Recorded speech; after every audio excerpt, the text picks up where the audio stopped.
Hey guys, so before I get into this video, I was just wondering if you could drop a like. If we could get 50 likes on this video, that would be awesome. And if you're new to the channel, please be sure to subscribe, as we're going to have some awesome content and things planned for the future of this channel, which will be announced very soon.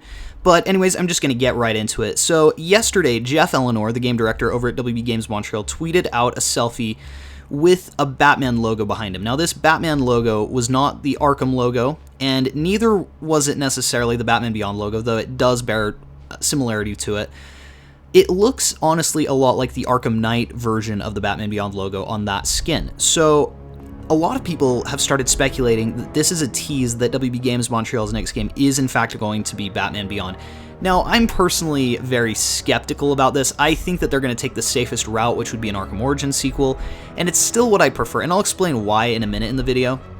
But I just don't see why the game director would tweet out the logo for their unannounced game. I feel like that is breaking some sort of contract, and when people pointed it out, I'm sure he would have taken it down if it was in fact the current logo. Now, like Slickmoff said in his video yesterday, this could potentially be the logo for their canceled and I guess rebooted Batman game from 2016, 2017 that we were hearing about that ended up getting rebooted in 2017 into whatever this game is. So maybe they've changed it significantly, and maybe they haven't. Maybe it still is some form of, you know, Arkham Knight sequel.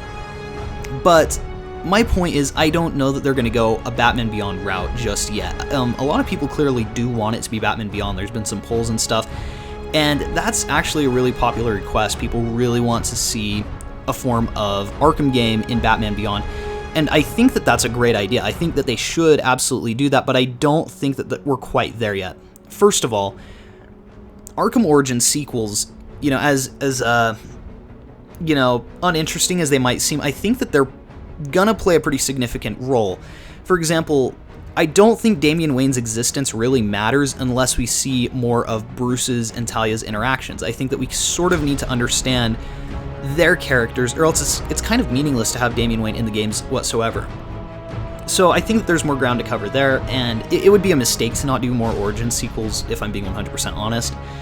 I think that it would really lower the amount of empathy that we'd feel for a lot of the characters in the games, but that's just my personal opinion. With Arkham Knight, if they did a sequel, I don't think that they could just jump 20 years into Batman Beyond. I think that that would be too far from the events of the base trilogy, from Rocksteady's trilogy. It would be too far away, and it wouldn't be able to connect enough. So what I think that they need to do, if they want to do Batman Beyond, is they need to do an Arkham Knight sequel that's like a direct follow-up. And I'm not saying that it has to tie into the events of Arkham Knight a ton, in fact that it shouldn't.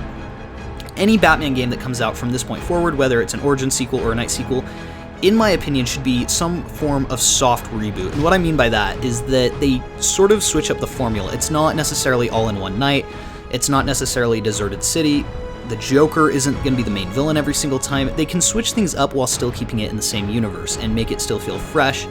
They could introduce a lot more with dual play. But the thing with this Arkham Knight sequel that I'm talking about that would have to be a direct follow-up, the reason that I say that is because Batman Beyond doesn't really make sense without Bruce Wayne. I guess that they could do something with Tim Drake or Dick Grayson training Terry or Damian or whoever it's going to be.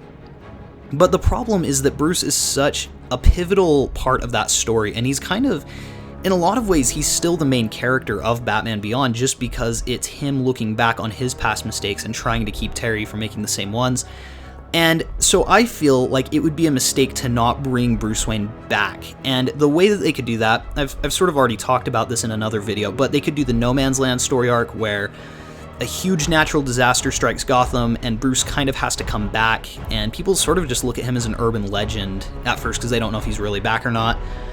The other way that they could do it is a Battle for the Cowl game, where what you do is, because in that story there's an imposter Batman and the Bat family is fighting them and also looking for Bruce and trying to figure out what's going on.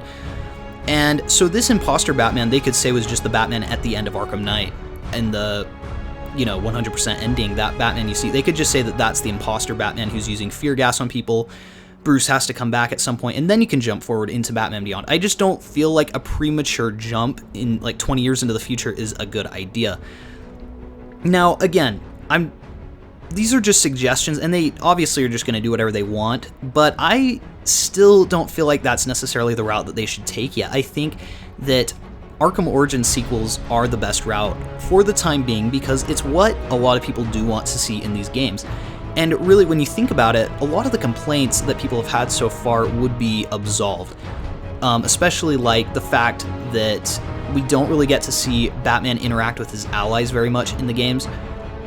Like Arkham Origins 2 and 3, so direct prequels to Arkham Asylum would really change that. We could really see his interactions with the Bat family and sort of their falling out, and we could see a lot of really interesting characterization, not only from the Bat family, but also with his villains that sets up Rocksteady's trilogy, and I think could really add to the whole franchise in a much more meaningful way. And so I guess that the final point, this has kind of been a rambly video, I apologize for that, but my ultimate point here is that jumping into the future and trying to do a bunch of sequels to Arkham Knight, I think would be unearned for the time being. I think that if you try to start introducing Damian Wayne and a lot of these other characters, it's just not earned yet. However, what you do is you can plan all of those and plan what you want to do for those games, but set them up in these Origins sequels, and that's what I think that they should do.